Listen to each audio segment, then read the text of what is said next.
Shalom, my friends. Today, we are going to install a new operating system into the very core of your being. We are going to delete the virus of doubt, of hesitation, of fear, and we are going to replace it with a single, powerful, life-altering command. Act as if everything always works out. This is not a cute affirmation. This is not wishful thinking. This is the most advanced form of spiritual technology, a form of divine engineering that will allow you to command your reality instead of constantly reacting to it. But first, a question. Think about the biggest goal in your life right now. How would you walk, talk, and act differently today if you knew with 100% certainty that its success was already guaranteed? Describe that version of you in the comments below. What is the first thing that version of you would do? Before we activate this new reality, I need you to join our mission to awaken the world to its true power. We are on a mission to reach 50,000 subscribers, to create a global army of creators who walk in absolute faith. If you are ready to become one of them, then do your part. Hit that subscribe button right now. Join this sacred family, this mishpacha. And listen, for those of you who are ready to master the entire system of divine manifestation, I have something extraordinary. I have opened enrollment for the Torah Millionaire Business School, but I must warn you, it is closing very soon. For just $299, I will unveil the full Torah wealth system, the 3,000-year-old blueprint for building a life of unstoppable success and blessing. The link is in the comments below. If you feel the call, do not wait. When the door closes, it closes. Now listen to me. Most people live their lives as if everything is about to fall apart. They wake up with a sense of dread. They look at their bank account with fear. They go into a meeting expecting rejection. They are constantly rehearsing for disaster. Their inner monologue is a prayer for failure. What if this doesn't work out? What if they say no? What if I lose everything? And because the universe is a mirror that reflects the state of your own consciousness, it graciously answers their prayer. Their life becomes a series of self-fulfilling prophecies of failure. I was the high priest of this religion of doubt. I remember years ago, I was on the verge of the biggest real estate deal of my life. It was a complex, multi-million-dollar project that required the approval of a notoriously difficult city council. For weeks leading up to the final vote, I lived in a state of pure terror. I couldn't sleep. I barely ate. My mind was a 24/7 news channel broadcasting every possible negative outcome. I walked into that final presentation hunched over, my voice weak, my energy reeking of desperation. I was begging them not to hurt me, and of course, they didn't approve the project. They smelled the fear on me. They sensed the doubt. My external reality simply confirmed the assumption of my internal reality.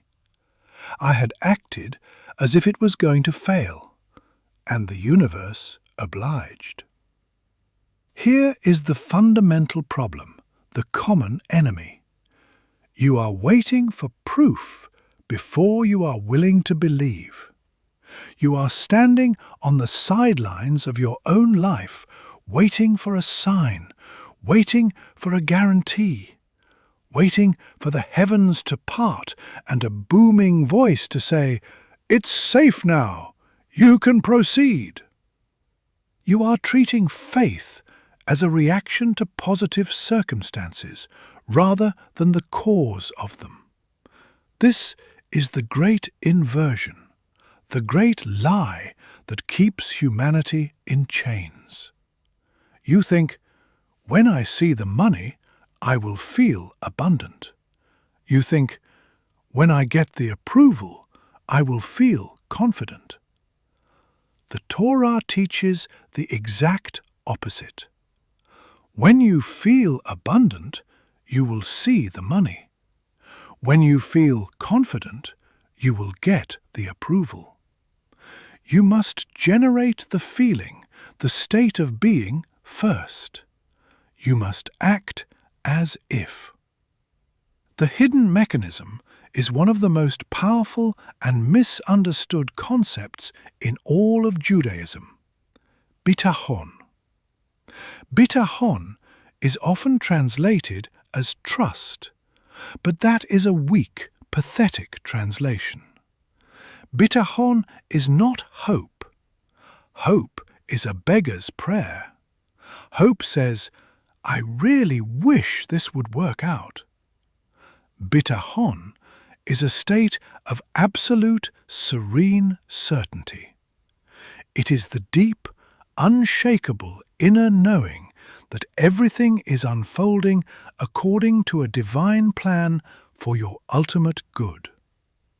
It is not the belief that things will be easy. It is the knowledge that things will be meaningful. It is the calm confidence of a son whose father owns the entire universe. He doesn't worry about the details of the transaction because he knows his father is the CEO. He just has to play his part with excellence and joy. The ultimate master of Bitachon was Joseph, Yosef Hatzadik. Think about his life.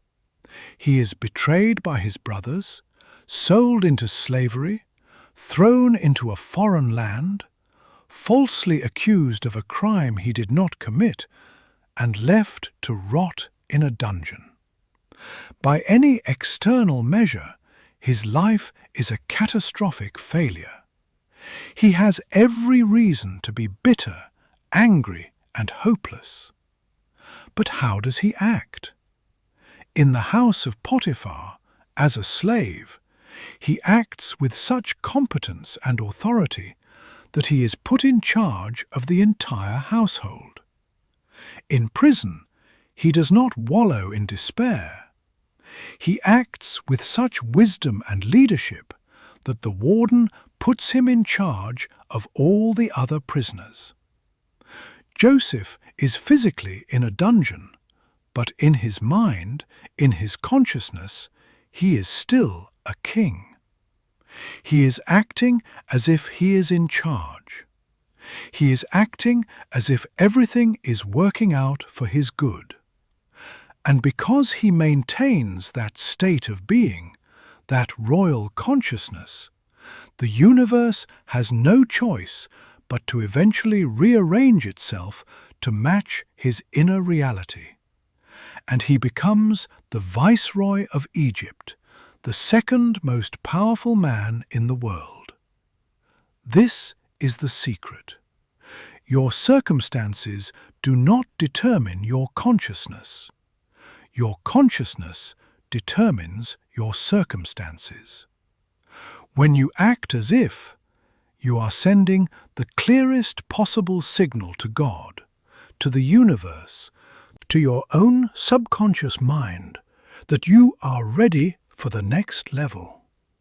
You are declaring, "I am no longer waiting for reality to change. I am changing my reality through the power of my own state of being." After my own failure with that city council, I was broken. I went to my rabbi and I told him the story. He looked at me and said, "You did not fail because your plan was bad. You failed because your faith was weak. You walked in asking for crumbs, so they gave you nothing.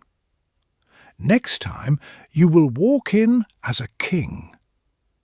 For the next 6 months, he trained me in the art of bitachon. He made me practice this principle of acting as if. The next major deal I pursued was even bigger and even riskier. But this time I did something different. Every morning for months, I would wake up and spend an hour in meditation, not praying for the deal to succeed, but feeling the profound gratitude and peace of its already completed success. I visualized the signing of the papers. I felt the handshake. I heard the words of congratulations. I walked into every meeting not as a hopeful applicant, but as a partner offering an incredible opportunity. I was calm. I was confident. I was serene. I was acting as if it was already done. And this time, the world bent to my assumption. The deal went through so smoothly, it felt like a miracle. It wasn't a miracle. It was the natural result of a consciousness aligned with success. Now, let me give you the practical protocol to install this new operating system in your life. The as-if protocol, a 3-step guide to embodying your desired reality. Step 1. The Future Fact Declaration. Every morning, before you look at your phone, before you engage with the world, you will state your primary goal not as a hope, but as a completed historical fact. For example, if your goal is to be debt-free, you do not say, "I hope to be debt-free." You say with calm authority, "I am debt-free. My financial life is a model of freedom and abundance." If your goal is to build a successful business, you say, "My business is a thriving, profitable enterprise that blesses the lives of thousands." You must speak of your future in the past tense. This rewires your brain to accept it as a fact. Step 2. The single action of certainty. After your declaration, you must immediately take one small physical action that the version of you who has already achieved the goal would take. This is the key to embodying the state. If you declared that you are a successful author, your action is to write for 15 minutes. If you declared that you are in perfect physical health, your action is to do 10 push-ups or drink a glass of water. If you declared that you are a confident public speaker, your action is to record yourself speaking for 1 minute. The action doesn't have to be massive. It just has to be an action of certainty. It is your physical body confirming the truth of your spiritual declaration. Step 3. The gratitude of arrival. Throughout your day, whenever you think of your goal, you must consciously shift from a feeling of wanting to a feeling of having. The feeling of wanting is a vibration of lack. The feeling of having is a vibration of abundance. So, instead of praying, "God, please give me this," you will say, "God, thank you for this." You will express gratitude for the success before it is visible to your physical eyes. This is the highest level of faith. It is the faith of the Creator, not the creature.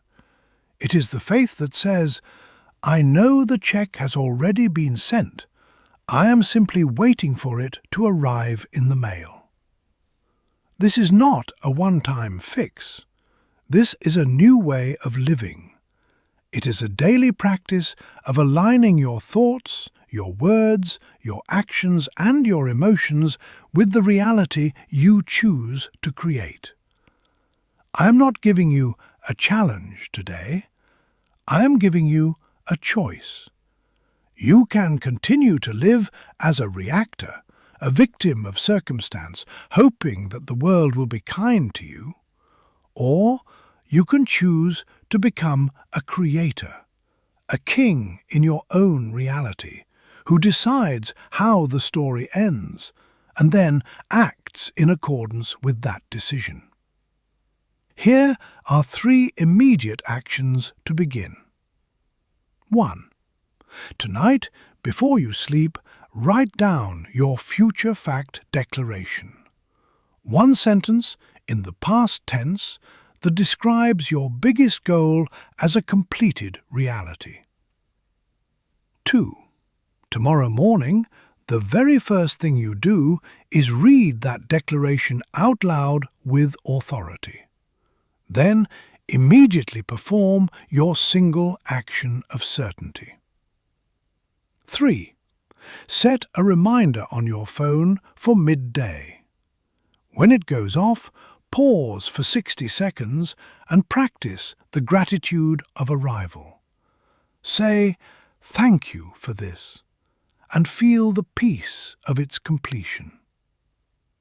Remember the promise. The universe is not punishing you. It is mirroring you. If you want it to show you a different reflection, you must have the courage to change the person who is standing in front of the mirror. You must be the one to smile first. You must be the one to stand up straight. You must be the one to act as if. As King David, a man who was a shepherd but acted as a king long before he wore the crown, wrote in Psalm 27, "The Lord is my light and my salvation. Whom shall I fear? The Lord is the stronghold of my life. Of whom shall I be afraid?" He is not hoping, he is declaring. This is the consciousness of a man who acts as if everything always works out. It is time to make it your own. Shalom, and may you be blessed with the courage to assume your own greatness, the faith to act in accordance with that assumption, and the profound joy of watching your world transform to match the vision you hold within. Amen.